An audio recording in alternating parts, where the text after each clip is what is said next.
السلام علیکم ورحمۃ اللہ وبرکاتہ ناظرین، میرا نام ہے عامر نہال اور آپ دیکھ رہے ہیں ارطغرل الغازی سیزن 5 ایپیسوڈ 18 کی ہائی لائٹس۔ ناظرین، اس ایپیسوڈ کے آغاز میں گندوز قلعے میں موجود ہوتا ہے اور اپنے کمرے میں بیٹھا ہوتا ہے۔ اسی دوران اس کو کچھ لوگوں کے آنے کی آواز آتی ہے۔ وہ ایرانی خاتون کے بارے میں سمجھ کر کھڑا ہو جاتا ہے، لیکن جب کمرے کا دروازہ کھلتا ہے تو بہت سارے کمانڈر اندر داخل ہو جاتے ہیں اور ان میں سے ایک کمانڈر کہتا ہے کہ اچھا، تو تم نے عمر صاحب کو قتل کیا اور یہاں پر خاموشی سے چھپ کر بیٹھ گئے۔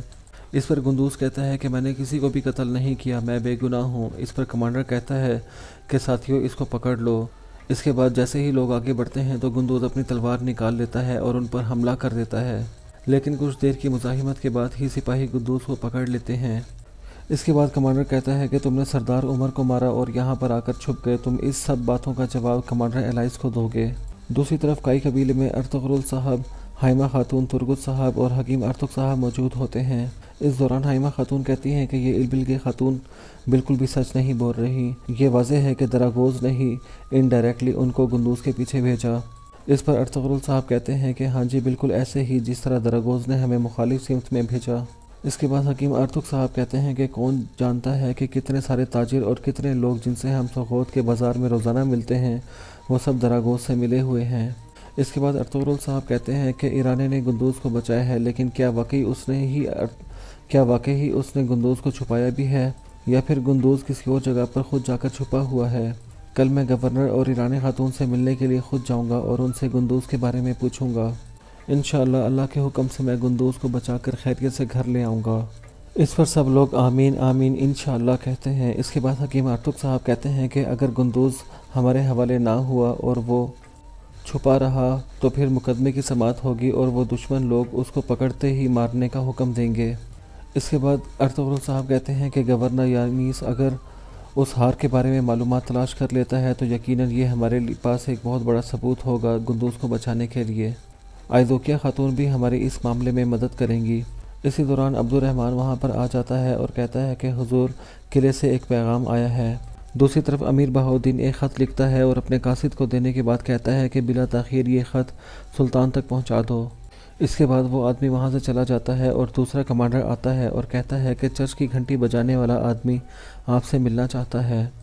اس پر امیر بہاؤالدین کہتا ہے کہ ٹھیک ہے، اس کو اندر لے آؤ، اور کچھ دیر کے بعد دراگوز اندر داخل ہو جاتا ہے۔ اس کے بعد امیر بہاؤالدین اس کو کہتا ہے کہ اگر اللہ نے تمہیں ایسا بنایا ہے تو یقیناً کوئی نہ کوئی ضرور مصلحت ہوگی، لیکن میں نے سنا ہے کہ تم ایک سچے اور ایماندار آدمی بھی ہو۔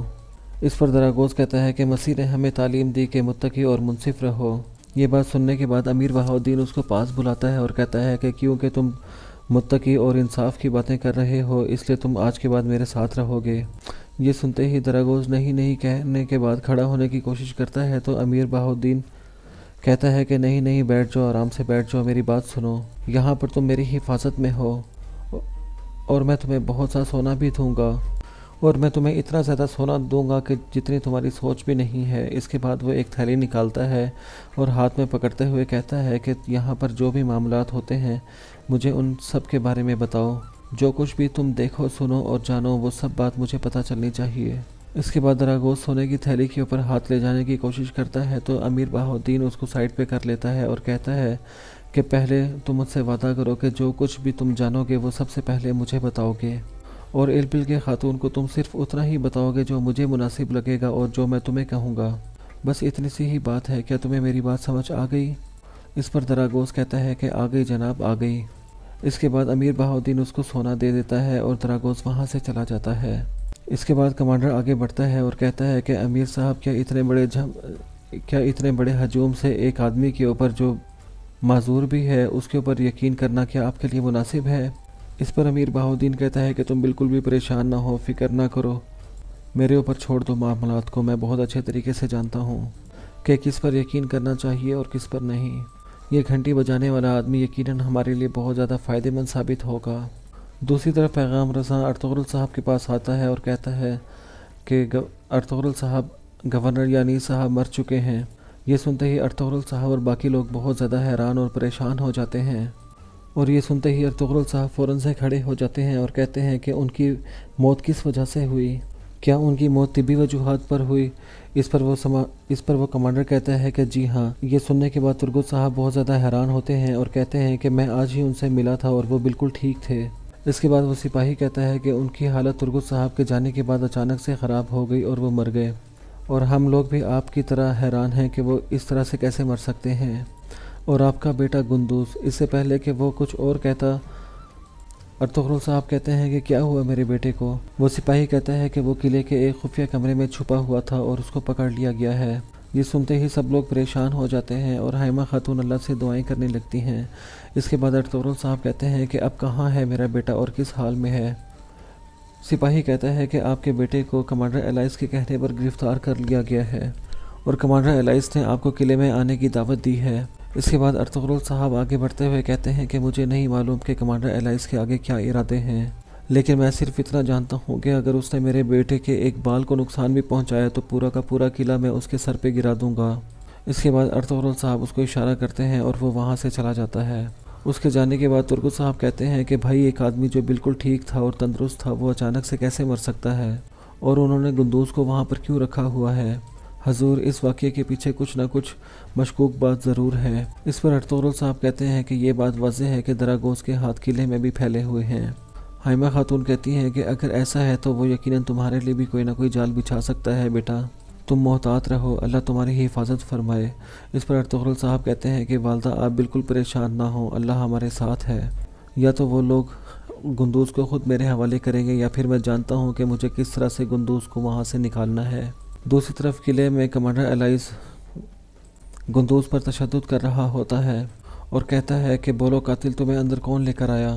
اس پر گندوز کہتا ہے کہ میں خود آیا ہوں، مجھے کوئی نہیں لایا۔ اس کے بعد ایلائس دوبارہ سے گندوز کو مارنا شروع کر دیتا ہے اور گندوز کہتا ہے کہ مجھے مت مارو، نہیں تو میں تمہارے ہاتھ توڑ دوں گا۔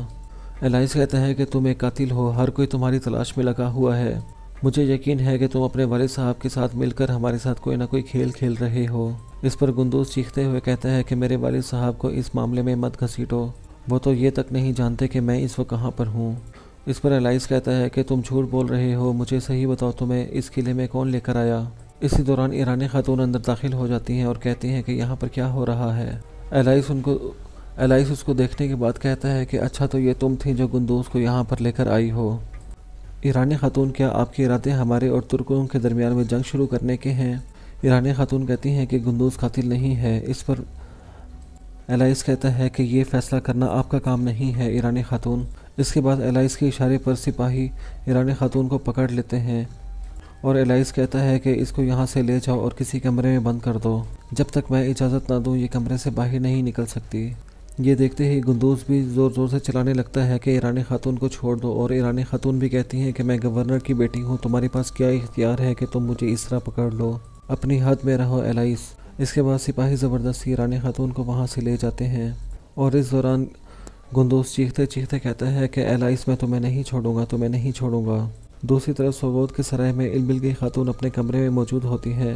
اسی دوران وہاں پر دراگوز داخل ہو جاتا ہے اور البلگی خاتون کہتی ہیں کہ بتاؤ دراگوز کہ گندوز کہاں پر ہے؟ اس پر دراگوز کہتا ہے کہ وہ قلعے کے اندر ہے۔ اس پر البلگی خاتون پوچھتی ہے کہ کیا تمہیں یقین ہے کہ وہ واقعی قلعے میں ہے؟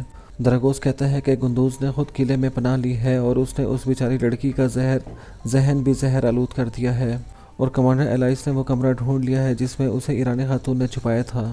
اس پر البلگی خاتون کہتی ہے کہ ٹھیک ہے، میں وہاں پر جاؤں گی اور مطالبہ کروں گی کہ وہ لوگ گندوز کو میرے حوالے کر دیں۔ دوسری طرف عبد الرحمن ترگت صاحب اور ارطغرل صاحب قلعے میں پہنچ جاتے ہیں اور وہاں پر موجود کمانڈر ان کو خوش آمدید کہتا ہے۔ اس کے بعد ارطغرل صاحب کہتے ہیں کہ کمانڈر ایلائس کہاں پر ہے؟ اس پر وہ سپاہی کہتا ہے کہ وہ سکون گاہ کے قریب آپ کا انتظار کر رہے ہیں۔ اس کے بعد ارطغرل صاحب آگے بڑھنے لگتے ہیں تو وہ سپاہی روک لیتا ہے اور کہتا ہے کہ آپ کو اپنے ہتھیار یہاں پر چھوڑنے ہوں گے۔ اس پر ارطغرل صاحب کہتے ہیں کہ ہم پہلے بھی یہاں پر کئی مرتبہ آ چکے ہیں اور ہم یہاں پر اپنے ہتھیار نہیں چھوڑا کرتے، کمانڈر ایلائس کو ہم سے کیا ڈر ہے؟ اس پر وہ سپاہی کہتا ہے کہ جناب ہمیں حکم دیا گیا ہے۔ یہ سننے کے بعد ارطغرل صاحب ترگت اور عبد الرحمن اپنے ہتھیار وہاں پر رکھوا دیتے ہیں۔ اس کے بعد وہ سپاہی کہتا ہے کہ کمانڈر ایلائس آپ سے اکیلے میں ملنا چاہتے ہیں۔ اس کے بعد ارطغرل صاحب اپنے سپاہیوں سے کہتے ہیں کہ آپ یہاں پر میرا انتظار کرو اور خود اندر چلے جاتے ہیں۔ اندر جانے کے بعد ارطغرل صاحب کمانڈر ایلائس سے کہتے ہیں کہ ہمارے آنے پر آپ نے حفاظتی اقدامات کو بڑھا دیا ہے، کیا وجہ ہے؟ اب آپ کو ہم سے کس بات کا ڈر ہے؟ اس پر کمانڈر الائس کہتا ہے کہ صرف آپ کے لیے نہیں بلکہ سب لوگوں کے لیے ہی ہم نے سیکیورٹی کو بڑھا دیا ہے۔ گورنر یعنی صاحب مر چکے ہیں اور تمام کے تمام ذمہ داریاں اب میرے کندھے پر ہیں۔ جب تک نیا گورنر تعینات نہیں ہوتا تب تک مجھے ہر قسم کے انتظامات میں سختی کرنی ہوگی۔ اس کے بعد ارطغرل صاحب کہتے ہیں کہ گورنر یعنی صاحب کی ناگہانی موت نے مجھے بہت حیران کر دیا ہے، مجھے بہت زیادہ حیران کر دیا ہے، میری تعزیت کو قبول کیجیے۔ اس پر وہ کمانڈر کہتا ہے کہ ہمیں بھی بہت زیادہ دکھ ہے اور مجھے تو ایسے لگتا ہے جیسے ہم نے اپنے والد کو ہی کھو دیا ہے۔ اس کے بعد ارطغرل صاحب کہتے ہیں کہ چلو اب سیدھی بات کرتے ہیں، مجھے بتاؤ میرا بیٹا کہاں ہے؟ اس پر کمانڈر کہتا ہے کہ آپ کے بیٹے نے جرم کیا ہے اور وہ یہاں پر آ کر چھپ گیا تھا۔ میں نہیں چاہتا کہ ہم لوگوں کے درمیان میں کوئی امن ٹوٹے، اس لیے جتنا جلدی ہو سکے میں اس مسئلے کو حل کرنا چاہتا ہوں۔ اس پر ارطغرل صاحب کہتے ہیں کہ مقدمے سے اور کسی قسم کی سماعت سے آپ لوگوں کا کوئی بھی تعلق نہیں ہے، یہ ہمارا اپنا پرسنل ذاتی معاملہ ہے، میں اپنے بیٹے کا ذاتی طور پر خود فیصلہ کروں گا۔ اس کے بعد الائس اشارہ کرتا ہے تو اس کے اشارے پر کمانڈر کے سپاہی گندوز کو لے کر آ جاتے ہیں۔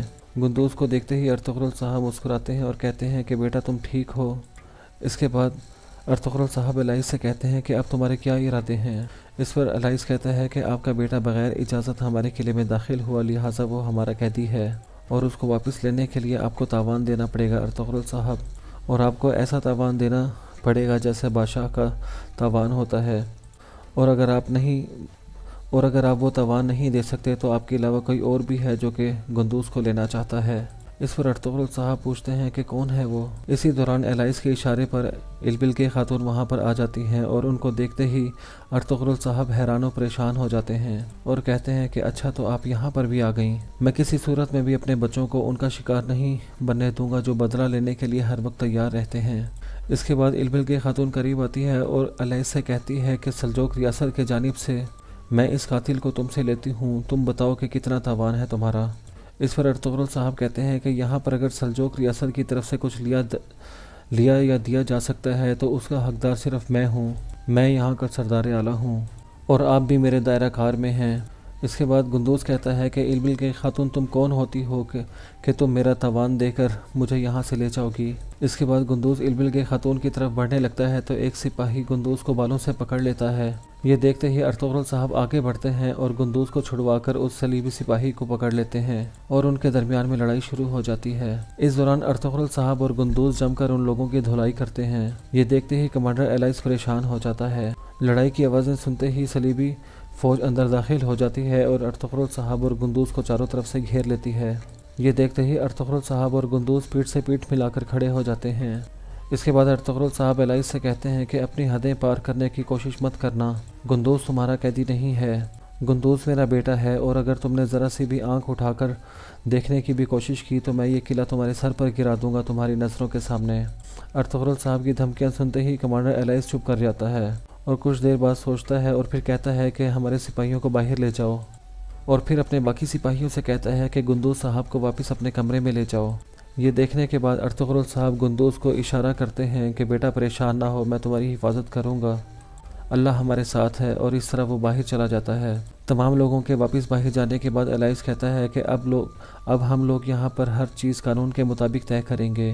اس کے بعد ارطغرل صاحب دوبارہ سے بولتے ہیں اور کہتے ہیں کہ جیسا کہ میں نے کہا تھا کہ سلجوق ریاست کی طرف سے اگر کچھ لینا یا دینا ہے تو اس کا سب سے بڑا حقدار میں ہوں، کیونکہ میں یہاں کا سردار اعلیٰ ہوں۔ اس کے بعد وہ البل کے خاتون کی طرف دیکھتے ہوئے کہتے ہیں کہ میرے علاوہ کسی کو بھی اتنا اختیار نہیں ہے اور نہ ہی کوئی ایسا سوچ کر بھی کوئی گستاخی کر سکتا ہے۔ یہ باتیں سننے کے بعد البل کی خاتون کہتی ہیں کہ ارطغرل صاحب یعنی کہ آپ کا یہ مطلب ہے کہ آپ کا بیٹا سوغوت میں داخل نہیں ہوگا؟ اس پر ارطغرل صاحب کہتے ہیں کہ میرے بیٹے کا مقدمہ سوغوت میں بہت پہلے سے ہی داخل ہو چکا ہے اور میں اپنے بیٹے کو اس گندی نالی میں اکیلا ہرگز نہیں چھوڑوں گا، اس لیے تاوان کی رقم کا جو کوئی بھی مطالبہ ہے وہ میں ہی ادا کروں گا اور اپنے بیٹے کو اپنے ساتھ لے کر جاؤں گا۔ اسی دوران ارطغرل صاحب کے سپاہی سونے سے بھرا ہوا صندوق لے کر اندر داخل ہو جاتے ہیں اور یہ دیکھتے ہی البل کی خاتون حیران رہ جاتی ہے اور یہیں پر اس ایپیسوڈ کا اختتام ہو جاتا ہے۔ امید ہے کہ آپ کو یہ ویڈیو پسند آئی ہوگی۔ مزید ریگولر اپڈیٹس کے لیے اسلامک سائنس کو سبسکرائب کریں اور ساتھ ہی بیل آئیکن کو پریس کریں۔ السلام علیکم ورحمۃ اللہ۔